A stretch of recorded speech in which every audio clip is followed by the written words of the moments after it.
Assalamualaikum warahmatullahi wabarakatuh. Halo teman-teman, perkenalkan nama saya Maya Firanti Nur.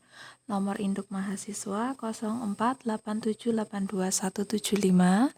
Pada kesempatan kali ini, saya akan mempresentasikan materi dari studi manajemen pelayanan publik terkait solusi inovatif dan strategi implementasi pelayanan publik berbasis SMART. Ya, pertama-tama kita mulai dari pengertian pelayanan publik. Apa itu pelayanan publik? Pelayanan publik merupakan salah satu fungsi utama administrasi negara yang bertujuan untuk memenuhi kebutuhan masyarakat baik secara adil, cepat, transparan, dan akuntabel. Apa yang dimaksud adil? Adil yang dimaksud adalah layanan yang diberikan setara tanpa adanya diskriminasi. Untuk cepat, proses diselesaikan dengan tepat waktu. Untuk indikasi transparan, prosedur, dan biaya terbuka untuk publik. Sedangkan untuk indikasi akuntabel, ada pertanggungjawaban yang jelas dari para aparatur pemerintah. Namun dalam praktiknya, di Indonesia masih banyak menghadapi adanya budaya lempar tanggung jawab antar instansi, kurangnya transparansi prosedur dan biaya, serta sistem birokrasi yang berbelit-belit. Saling lempar tanggung jawab antar unit pelayanan, di mana masyarakat itu sering diarahkan dari satu instansi ke instansi lain tanpa adanya kepastian dalam penyelesaian masalah. Sehingga kondisi ini mencerminkan lemahnya koordinasi birokrasi dan rendahnya rasa tanggung jawab yang dimiliki oleh aparatur pemerintah. Indikator permasalahannya, warga tidak mendapatkan kepastian dalam penanganan masalah, koordinasi antar unit pelayanan sangat lemah, ketiga, aparatur kurang memiliki rasa tanggung jawab, keempat, menimbulkan ketidakpercayaan dari masyarakat. Dampak nyata yang ditimbulkan dari lempar tanggung jawab ini adalah masyarakat kehilangan waktu, tenaga, dan kepercayaan terhadap pelayanan yang diberikan pemerintah. Poin selanjutnya, kurangnya transparansi dalam kegiatan pelayanan. Informasi terkait alur, prosedur, biaya, persyaratan, dan waktu dalam pelayanan seringkali tidak disampaikan secara jelas sehingga dapat membuka peluang terjadinya penyimpangan dalam kegiatan administrasi. Indikator dari permasalahan ini, 1. Prosedur pelayanan tidak dipublikasi secara terbuka. 2. Biaya resmi tidak tercantum sehingga memicu banyaknya pungli. 3. Persyaratan berubah-ubah tanpa adanya pemberitahuan terlebih dahulu. 4. Tidak ada estimasi waktu dalam penyelesaian layanan. Dampak yang ditimbulkan, ketidakjelasan informasi membuka celah korupsi dan melemahkan kepercayaan publik. Poin selanjutnya, sistem pelayanan yang berbelit-belit. Proses administrasi yang panjang menyebabkan pelayanan menjadi lambat, tidak efisien, dan sangat menyulitkan masyarakat, terutama kelompok rentan. Indikator permasalahannya, 1. Alur birokrasi terlalu panjang dan tidak efisien. 2. Warga harus mengurus berkas ke loket. 3. Sekelompok rentan, baik itu lansia, difabel maupun minoritas, sangat dirugikan. 4.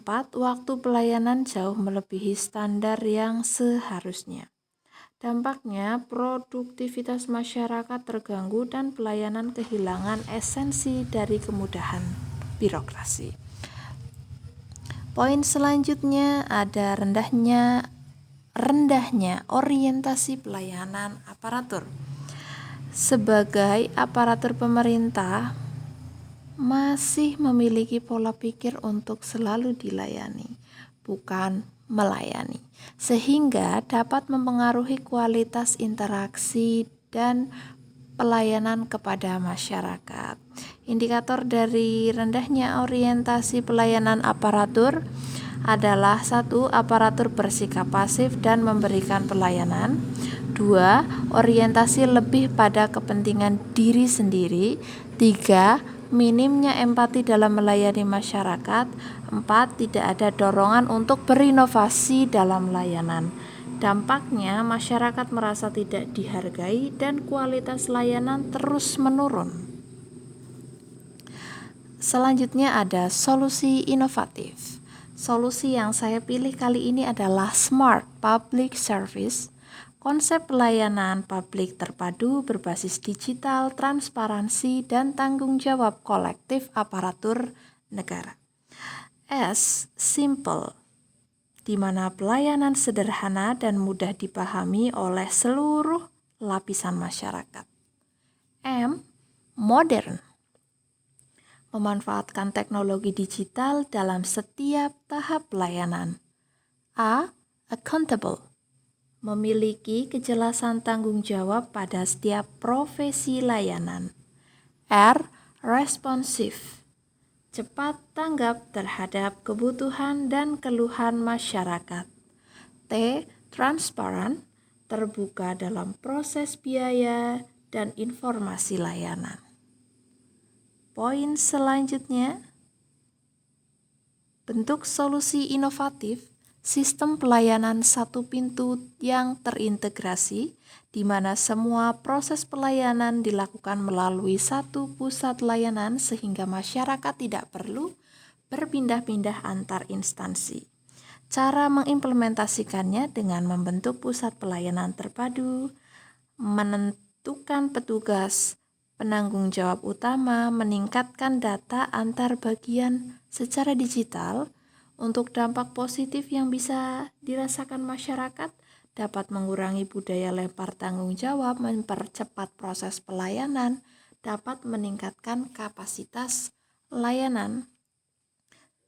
Dasar teorinya, teori efektivitas pelayanan publik yang berasal dari BMP FSAP 4205, pelayanan harus mempermudah masyarakat dan meminimalkan hambatan yang ada dalam birokrasi. Untuk selanjutnya, solusi selanjutnya ada digitalisasi pelayanan publik, di mana pelayanan harusnya dilakukan melalui aplikasi atau website resmi dari pemerintah untuk dapat mengurangi proses manual yang panjang dan rawan akan penyimpangan. Implementasinya bisa dilakukan dengan pendaftaran dan pengajuan secara online, pelacakan situs layanan secara real-time, sistem antrean digital, pengaduan masyarakat berbasis elektronik. Dampak positifnya dapat mengurangi pungutan liar, mempermudah akses masyarakat, mempercepat proses administrasi. Dasar teorinya dari teori administrasi modern, penggunaan teknologi informasi dapat meningkatkan nilai efisiensi dan transparansi pelayanan publik. Solusi selanjutnya ada transparansi informasi pelayanan, di mana seluruh informasi pelayanan wajib dipublikasikan secara terbuka, baik itu persyaratan, alur, waktu, biaya, dan nama petugas penanggung jawabnya. Cara mengimplementasikannya dengan memberikan papan informasi digital di kantor-kantor pelayanan publik. Selanjutnya dengan menggunakan website pelayanan publik yang informatif. Selanjutnya bisa menggunakan QR Code informasi layanan. Selanjutnya bisa media sosial resmi atau instansi yang aktif. Dampak positifnya dapat meningkatkan kepercayaan masyarakat, mengurangi penyimpangan administrasi, memperkuat akuntabilitas yang dimiliki aparatur. Prinsip transparansi, good governance, keterbukaan informasi agar masyarakat dapat mengawasi jalannya pelayanan publik. Selanjutnya ada budaya kerja melayani, bukan dilayani, di mana perubahan budaya organisasi merupakan aspek penting dalam informasi pelayanan publik agar aparatur berorientasi pada kepentingan masyarakat. Cara mengimplementasikannya dengan melakukan pelatihan etika pelayanan publik secara rutin, penilaian kinerja berbasis kepuasan masyarakat, memberikan reward and punishment bagi aparatur, program aparatur teladan pelayanan publik. Dampak positifnya dapat meningkatkan profesionalisme aparatur, memperbaiki kualitas interaksi layanan, membentuk birokrasi yang humanis. Dasar teorinya dari teori New Public Service dari Den Hart dan Den Hart 2003, di mana aparatur harus berorientasi pada pelayanan masyarakat, bukan sekedar menjalankan prosedur semata.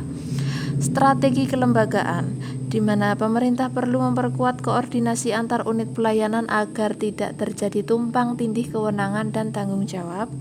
Langkah strategisnya dengan menyederhanakan struktur birokrasi, penetapan SOP yang jelas, penegasan tanggung jawab. Strategi teknologi, digitalisasi dapat didukung dengan infrastruktur teknologi yang lebih memadai, tujuannya agar transformasi pelayanan publik berjalan optimal dan berkelanjutan.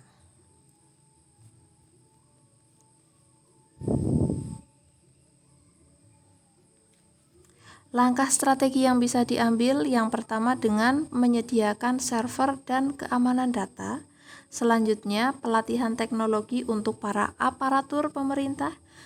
Yang selanjutnya ada pengembangan aplikasi secara terpadu. Strategi yang digunakan dalam pengawasan dilakukan secara sistematis untuk memastikan pelayanan berjalan sesuai standar dan terus meningkat kualitasnya. Langkah strategi yang bisa dilakukan, melakukan survei kepuasan masyarakat, kotak pengaduan secara digital, ataupun dengan audit pelayanan secara berkala.